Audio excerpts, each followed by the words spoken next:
Hi, it's Scott, ROCKFILE, back with another podcast review for you. Going to talk about 1981's Dragonslayer in Paramount's new 4K edition.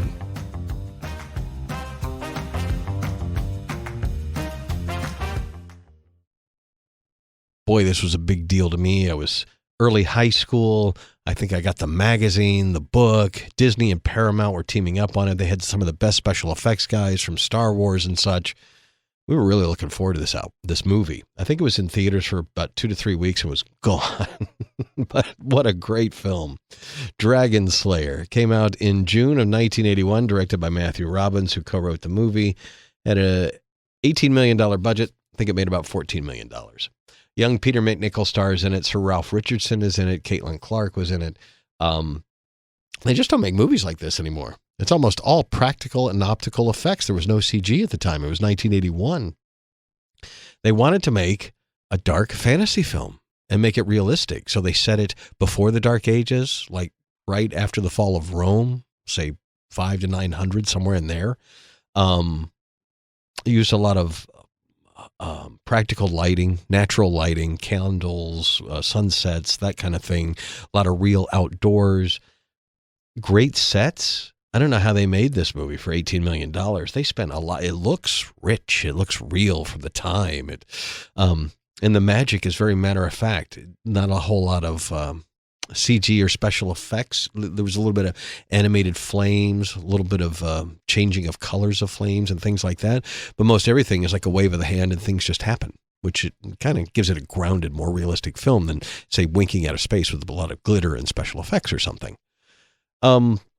The movie has a nice pace to it.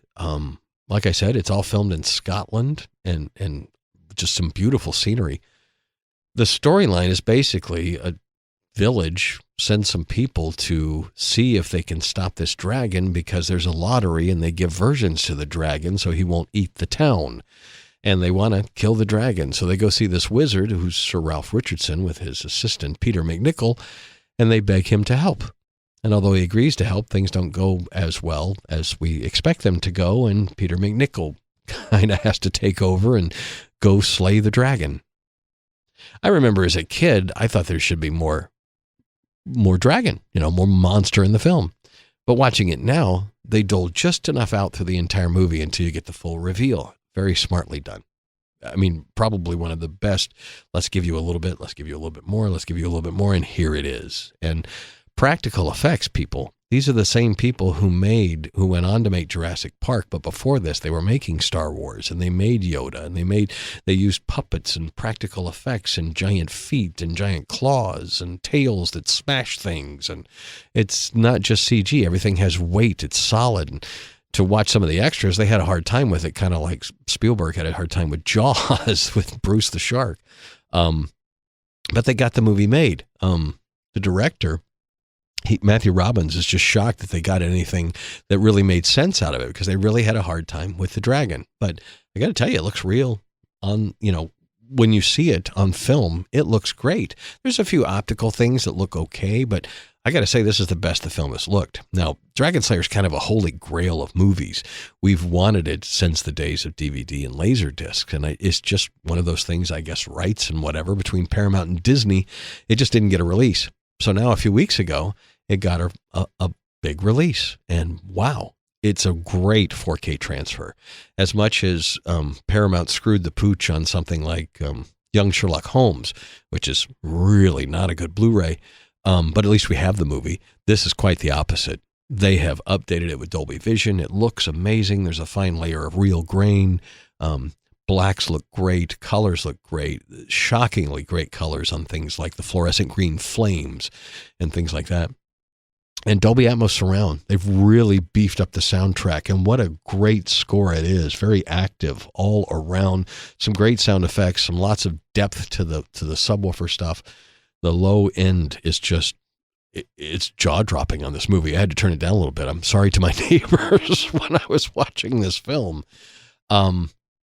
Really, this is the best the movie's looked since it was in the theaters in 1981. It's been a holy grail for a long time for a lot of collectors, and now you can get it on 4K for about $20. you should totally get it. My version did not come with a Blu-ray. I can't tell you if they remastered the Blu-ray or it looks great. I'm assuming they take the Blu-ray, which is also available these days, from the same master that they got on the 4Ks. But whether you get the Steelbook or the regular 4K, you can get the Steelbook for like $1.50 more. I would do that. Points off for Paramount. They've been doing a great job with their Steelbooks. They've done Grease, Top Gun, both Top Guns. Paramount has done some Steelbooks that are available everywhere. You know, they're not making them Best Buy exclusives. And this is available everywhere, not an exclusive. The Steelbook is great. The cover, though, instead of using the plastic kind of see-through thing that Lionsgate, Paramount, and others are using, the slip covers that actually work with the artwork, you get a cardboard slipcover that has nothing to do with the artwork underneath. It looks more like the regular 4K. You take this cardboard off and you get this stunning looking Steelbook. But the cardboard, mine already came a little crunched up and some of the shiny stuff on a corner got all, well, it was shipped by UPS and then the regular mail took a week and a half to get here. What do you expect? So I got to say points off for that. But otherwise, it's a great Steelbook and a great transfer, and that's what really matters. But I would buy yours in the store. Make sure that the outer cardboard shell, if you're into that kind of stuff, is into it. The slipcover is just okay. I'm really disappointed in that. They could have knocked that one out of the park. But otherwise, it's a good-looking Steelbook, a great-looking movie. Best the movie's looked and sounded since it came out. My highest recommendation. Check out Dragonslayer if you've never seen it. It's a great fantasy movie that has some interesting plot twists you may or may not see coming. Dragonslayer, available now. Scott Hamilton. My podcasts are available. We're well over 500 now. Thank you so much for your support and for listening. I hope you have a spectacular day.